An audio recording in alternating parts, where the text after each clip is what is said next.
Hello students, आज हम पढ़ेंगे अध्याय 8 में भाषा और चिंतन के बारे में। यानी इस अध्याय में हम ये जानेंगे कि आखिर भाषा क्या होता है और इसका चिंतन से क्या संबंध होता है। अर्थात चिंतन भी क्या होते हैं, चिंतन के कितने रूप हैं, चिंतन के कितने तत्व हैं और चिंतन कितने प्रकार के होते हैं, इन सबों के बारे में आज इस वीडियो में हम जानेंगे। साथ ही साथ आपको ये भी बता दें कि सीटेट में भाषा और चिंतन से बहुत सारे प्रश्न आते हैं। यदि आप इसको अच्छा से पढ़ लेते हैं तो 4-5 नंबर आपको आना ही आना तय है। तो चलिए हम स्टार्ट करते हैं और जानते हैं भाषा और चिंतन के बारे में। तो सबसे पहले जैसे कि आप यहाँ स्क्रीन पे देख रहे हैं, स्पष्ट है कि ध्वनि की सबसे छोटी इकाई को स्वनिम कहते हैं। यानी यदि आपको भाषा और चिंतन से पूछा जाएगा तो इसमें सबसे पहले आप ये जान लें कि स्वनिम किसे कहते हैं। तो अपनी भाषा में यदि हम इसको समझते हैं कि अक्षर क्या होता है, तो जो ध्वनि की सबसे छोटी इकाई होते हैं उसे ही अक्षर कहते हैं। तो और अपने भाषा में यहाँ हम उसे स्वनिम समझते हैं। जैसे अ, प, क, च इत्यादि जो भी अक्षर हैं ये सब क्या है, स्वनिम है। आगे हम बढ़ते हैं, रूपिम क्या है। तो आपको बता दें कि रूपिम जो होता है वो क्या है, तो ध्वनि के जो सार्थक मेल होते हैं, यहाँ पे ध्वनि जो टाइप होना छूट चुका है तो यहाँ स्पष्ट लिख दिया है क्या, स्वनिम के सार्थक मेल को, यानी स्वनिम को ही हम ध्वनिम कहते हैं। तो स्वनिम के सार्थक मेल को क्या कहते हैं, रूपिम कहते हैं। जैसे आप देख सकते हैं दीपक, राम, और उदाहरण के लिए मैं यहाँ जयनगर ले लिया हूँ, तो आप समझ गए होंगे कहीं ना कहीं। आगे है भाषा विकास की प्रारंभिक अवस्था। बच्चे की जो भाषा विकास होती है, प्रारंभ होता है, तो उसका सबसे प्रारंभिक जो अवस्था होते हैं वो क्या होते हैं, हंसना, रोना, बलबलाना। यहाँ आप देख सकते हैं बच्चे की प्रारंभिक भाषा हंसना, रोना और बलबलाना। यानी सबसे पहले बच्चे जो अपने भाषा का विकास करते हैं वो हंस के माध्यम से, रोने के माध्यम से और बलबलाने के माध्यम से। अगला जो पॉइंट है वो है बच्चे अपने भाषा का विकास बड़बड़ाने के माध्यम से। आप देखते होंगे जो एक छोटा सा बच्चा हमेशा कुछ न कुछ बड़बड़ाते रहते हैं और इसी बड़बड़ाने के दौरान वो अपनी जो स्वर यंत्र होते हैं जिसके माध्यम से अपने स्वर और व्यंजन पर अभ्यास करने का एक अवसर पाते हैं। अर्थात उन्हें एक मौका मिल जाता है जब वो बड़बड़ाते हैं तब, और उसी के क्रम में वो बालक स्वर को भी और व्यंजन का भी प्रयोग करना प्रारंभ कर देते हैं। अगला जो पॉइंट है ये है कि प्रारंभिक अवस्था से ही, यानी जब बच्चे का प्रारंभिक अवस्था होता है उससे ही हाव भाव तथा इशारों की भाषा समझने लगते हैं। यानी बच्चे जो हैं प्रारंभिक अवस्था से ही वो हाव भाव को और इशारा को, जैसे एक बच्चे को यदि आप आंख दिखाते हैं तो वो बच्चा रोने लगता है, ठीक उसी प्रकार जब आप बच्चे के सामने हंसते हैं तो बच्चे भी हंसने लगते हैं। अर्थात आपके हंसी का जो भाव है वो बच्चा समझने लगता है।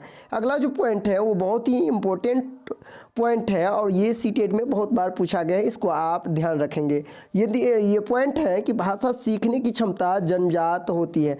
आप ध्यान रखेंगे जब कभी भी आपके सामने ये जन्मजात आ जाए तो याद रखेंगे चौमस्की ने कहा, क्योंकि भाषा के संबंध में जन्मजात, जब कभी भी ये ट्रिक के रूप में भी आप ध्यान रखेंगे, जब कभी भी भाषा के संबंध में और जन्मजात लगा रहे तो उसका उत्तर और कोई नहीं होगा बल्कि चौमस्की होगा।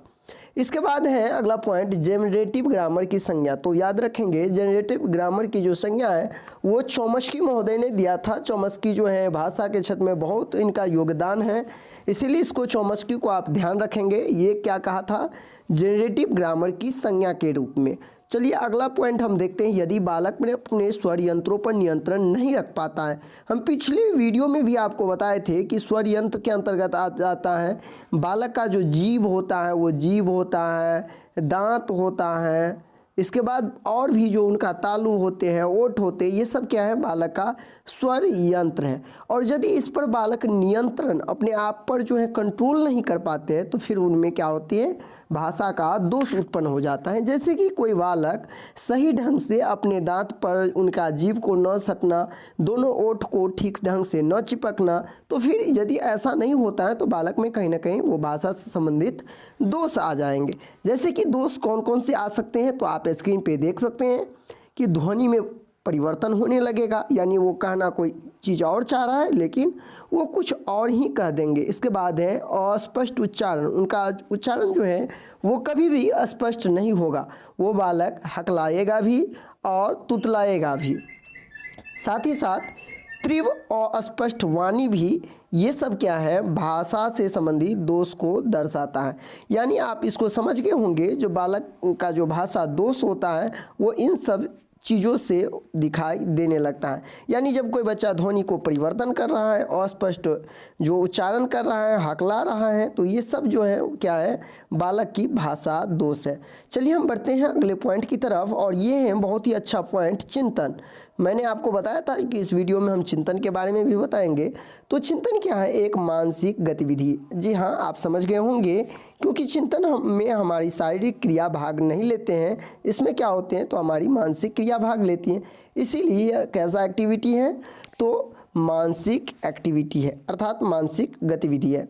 चिंतन एक मानसिक क्रिया है, वही चीज़ है। चिंतन के लिए किसी समस्या का होना आवश्यक है। मैं बहुत बार आप सबों को बता चुका हूँ कि बिना समस्या का चिंतन हो ही नहीं सकता है। यानी जब हमारे सामने कोई ना कोई समस्या उभर के आता है, तभी जाकर के हम उस पर क्या करते हैं, जो चिंतन करना प्रारंभ कर देते हैं। यदि समस्या नहीं होता है तो उसको हम कोई भी चीज़ उस पर के लिए चिंतन नहीं करते हैं। उदाहरण के तौर पे मैंने आपको बताया था कि जब तक आपका कोई भी आवश्यक सामग्री जो है ख़त्म ना हो जाए या कोई सामान आपका ख़राब नहीं हो जाए, तब तक आप उस पर नहीं सोचते हैं कि आखिर इसका क्या होगा निष्कर्ष। और जैसे वो ख़राब हुआ आप उस पर सोचने लगते हैं। जैसे उदाहरण के तौर पर आप व्हाट्सएप चला रहे हैं और व्हाट्सएप में कोई गड़बड़ी आ गए, तब आप सोचते हैं जो आखिर ये गड़बड़ी का निदान कैसे, और जब तक गड़बड़ी नहीं होता आप नहीं सोचते उसके बारे में, तो बिना समस्या का जो है चिंतन नहीं होता है। चिंतन जब कभी भी होता है तो वो तर्कपूर्ण होता है, यानी किसी न किसी तर्क को जन्म दे देता है। संकल्पना चिंतन का ही एक प्रमुख तत्व है। यानी चिंतन जो होते हैं और संकल्पना जो है वो उसी के अंतर्गत आ जाते हैं। यानी एक संकल्पना जो मन में आता है बालक को, वो किसका प्रमुख तत्व है, चिंतन का ही प्रमुख तत्व है। आगे हम बढ़ते हैं, तर्क चिंतन का मुख्य पक्ष है। अब यहाँ देख लीजिए, संकल्पना चिंतन का प्रमुख हो गया और तर्क जो है वो चिंतन का महत्वपूर्ण पक्ष हो गया। और तर्क क्या होता है, तो उद्देश्यपूर्ण होता है। सब एक दूसरे से जुड़े हुए हैं। यदि हम तर्क की बात करें तो तर्क दो प्रकार के होते हैं, आप देख सकते हैं। पहला आगमनात्मक तर्क और दूसरा निगमनात्मक तर्क। इस पे हम बहुत अच्छा से आप लोगों को बता चुके हैं, जो आगमनात्मक क्या होता है और निगमनात्मक क्या। अगला जो पॉइंट है वो है सृजनात्मक चिंतन। चिंतन के बहुत सारे रूप हैं जो आपको मैं बता चुका हूँ, अपसारी चिंतन, अभिसारी चिंतन, और आपको ये भी बता चुके हैं कि सृजनात्मक चिंतन को ही अपसारी चिंतन कहा जाता है। तो सृजनात्मक चिंतन जो होते हैं वो किस चीज़ पे आधारित होते हैं, वो खोज पे आधारित होते हैं। हमेशा आपको बताया हूँ कि सृजनात्मक चिंतन जो होते हैं वो खोज, आविष्कार और ये मौलिकता, ये तीनों चीज़ को क्या करते हैं, तो जन्म देती हैं। कौन कौन चीज़, खोज, आविष्कार और मौलिकता। अर्थात जिस बच्चे में सृजनात्मक चिंतन का विकास होगा वो बालक खोज भी करेगा, वो नए नए चीज़ की आविष्कार भी करेगा, और उनका जो सोच होगा वो अनेक तरह के मौलिकता को जन्म देती है। अगला जो पॉइंट है वो है सृजनात्मक चिंतन को अपसारी चिंतन भी कहा जाता है। बिल्कुल सही, मैं पिछले वीडियो में भी बताया हूँ कि सृजनात्मक चिंतन को अपसारी चिंतन कहा जाता है। अगला जो पॉइंट है वो ये है कि चिंतन किसी व्यक्ति में हो सकता है। ध्यान देने वाली बात है, चिंतन के लिए किसी आयु वर्ग का निर्धारण नहीं होता। यानी वो बालक 0 से लेकर के और डॉट डॉट डॉट यानी अंत तक कोई भी बालक हो, चाहे वो बालक 1 वर्ष का हो, चाहे वो बालक 2 वर्ष का हो, चाहे वो बालक 20 वर्ष का हो, कोई भी बालक होगा उनमें चिंतन होगा ही होगा। क्योंकि चिंतन जो है किसी एज को ध्यान में नहीं रखता है, वो हर एक एज के बालकों में हो सकता है। इसीलिए यहाँ स्पष्ट कर दिया गया है कि चिंतन किसी भी व्यक्ति में हो सकता है। ध्यान रखेंगे, इससे बहुत बार प्रश्न भी सीटेट में आते हैं और उसमें आपको कुछ अलग टाइप से दे देंगे, इसीलिए आप ध्यान रखेंगे चिंतन हमेशा पॉजिटिव होता है। और जब कभी भी आपको ये लिखे देखने को मिले चिंता, तो आप इस चीज़ को हमेशा निगेटिव के तौर पर देखेंगे। चिंतन जो होता है वो पॉजिटिव होता है, लेकिन चिंता जो होता है वो निगेटिव होता है। तो ये था आपका भाषा और चिंतन के संबंध में कुछ महत्वपूर्ण टॉपिक, जो इस वीडियो में हम आपको बताए हैं और नेक्स्ट वीडियो में हम अध्याय 9 लेकर आप लोगों के बीच आएंगे। तो ये वीडियो आपको कैसा लगा आप मुझे कमेंट करके अवश्य बताएं। साथ ही साथ यदि वीडियो अच्छा लगे तो इसे लाइक करें और दोस्तों में शेयर करें। साथ ही साथ एक एडिशनल इन्फॉर्मेशन आप सबों को भी दे दूँ, यदि आप इसका PDF लेना चाहते हैं तो आप मुझे कमेंट करके ज़रूर बताएं, जो इसका PDF आपको मिल जाएगा। अभी के लिए बस इतना ही।